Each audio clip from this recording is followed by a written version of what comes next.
Hello, this is the National Real Estate Post. I'm your host, Brian Stevens. Frank Gray. That's right. Okay, the first thing I want to tell you is that Loan Tech is here to help you out with your online leads. Understand this, guys.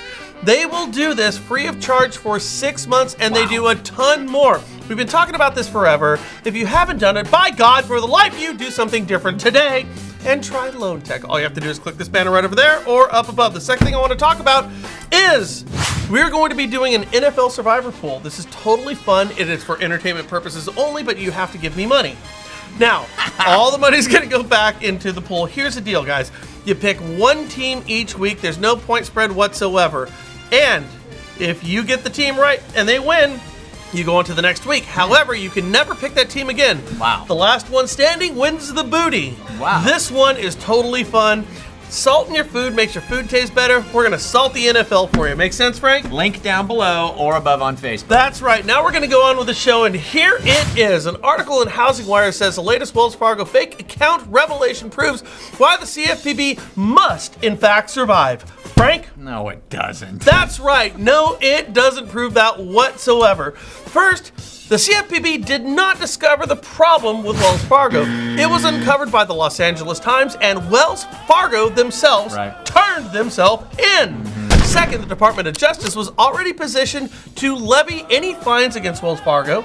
And third, the CFPB, who just jumped on at the end to do a job that the DOJ is already completely effing equipped to deal with. Well, let's put it this way, boys and girls, ladies and gentlemen, if they were worth a damn, then shouldn't they have actually done a damn investigation and discovered these fake accounts months ago at the onset? Frankly, if you want to ask me, the latest Wells Fargo fake account revelation is ironclad proof why the CFPB needs to actually go away. Bafflation.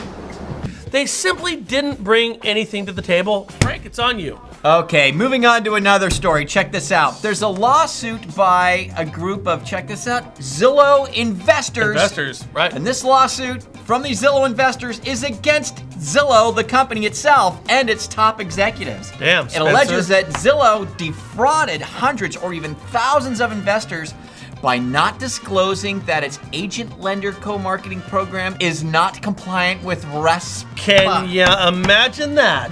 They say Zillow's Security and Exchange Commission filings, which assured investors that its content endeavors to be consistent with laws and regulations, were misleading. It's all good. It's not misleading at all. So the CFPB has made the accusation. As far as we can tell, Zillow is going to fight this thing. Why wouldn't it's they? yet to be proven or decided upon if Zillow's co-marketing platform is a RESPA violation. In fact, the recent track record of the CFPB is less than, well, it's a disaster. Right. But here's my biggest thing. If Zillow investors are suing Zillow, isn't that like burning your own house down? I mean, if they win, right, the stock loses even more, and any settlement's gonna be shared, you know, with all the investors. I mean, where's the upside to them doing this? I don't get it. It's kind of like if I'm hungry, I eat my arm for the calories, but yet I'm short an arm. It doesn't make a lot of sense. Right. And I gotta tell you guys, as far as if it's compliant, it's really a coin flip now, isn't it? Due to the lack of clarity by the CFPB. True. Stop there, Andrew. I want to talk about this for a second. Think about this. The investors are saying that Zillow is not RESPA compliant. Zillow's going to fight this thing. Are they compliant or not? I don't know. You don't know.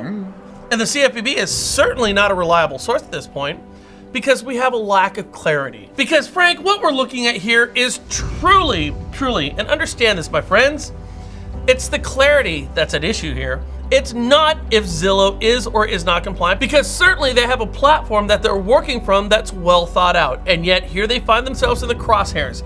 It's the problem not only with Zillow, their investors, but more importantly, the rest of everybody who writes a loan and calls this industry their home.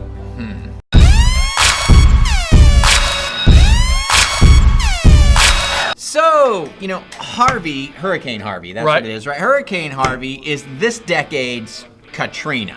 Darn right it is. And in many ways it's worse, but bigger. in some ways, you know, better. I mean, and what I mean by better is it's inspiring. You're right. You know, I mean, I think Houston's response gives everybody in this country a chance to look at